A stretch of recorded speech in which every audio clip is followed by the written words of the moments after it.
continue to working hard, but they are not better shape than me. They know that.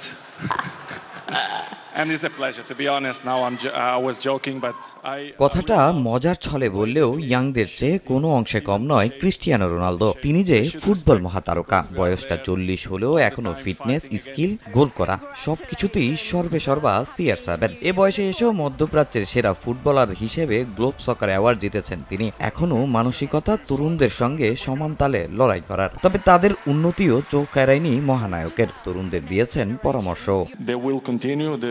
আমি তরুণদের সঙ্গে লড়াই করতে ভালোবাসি, কারণ তারা মাঝে মাঝে সিনিয়রদের সম্মান দেখায় না। তাদের সম্মান দেখানো উচিত, আর সিনিয়ররা তাদের সঙ্গে খেলতে ভালোবাসে।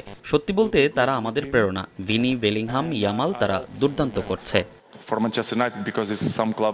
জুনিয়রদের প্রসঙ্গ আসতেই এবারের আলোচিত ব্যালন ডিওরের বিষয়টি চলে আসে রোনালদোর কণ্ঠে। রদ্রির পাওয়া ব্যালন ডিওর নিয়ে কত কিছুই না সাক্ষী হয়েছে ফুটবল বিশ্ব। তবে রোনালদোর মতে অবিচার হয়েছে ভিনির সঙ্গে। ফুটবল মহাতারকা প্রশ্ন তুলেছেন ব্যালন ডিওর অ্যাওয়ার্ডের স্বচ্ছতা নিয়ে। ভিনি ব্যালন ডিওর জেতার যোগ্য ছিলেন, তার সঙ্গে অবিচার হয়েছে। তারা রদ্রিকে দিয়েছে, সেও যোগ্য।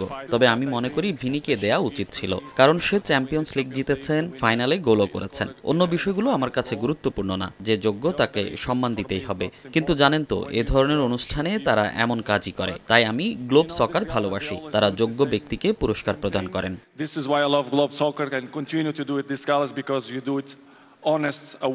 ফ্রান্স ফুটবল থেকে সম্মান না পেলেও বর্তমানে ভিনি যে সেরা সেটা আর বলার অপেক্ষা রাখে না। কদিন আগে জিতেছেন FIFA the best award. Idol রোনালদোকে পেছনে ফেলে এদিন জিতেছেন গ্লোব সকার বেস্ট ফুটবলারের অ্যাওয়ার্ড, যা তার আত্মবিশ্বাস বাড়িয়েছে কয়েক গুণ। যদি ক্রিস্টিয়ানো বলে তাহলে মনে করি আমিই সেরা, কারণ নেইমারের পাশাপাশি তিনিও আমার আইডল। মৌসুমের সেরা খেলোয়াড়ের অ্যাওয়ার্ড গ্রহণ করছি, তাও আমার 2 আইডলের সামনে। সত্যি বলতে এটা আমার কাছে অনেক বেশি সম্মানের। শুধু বেস্ট প্লেয়ার অ্যাওয়ার্ডই নয়, গ্লোব সকার সেরা ফরওয়ার্ডের খেতাবও জিতেছেন ভিনিসিয়াস জুনিয়র।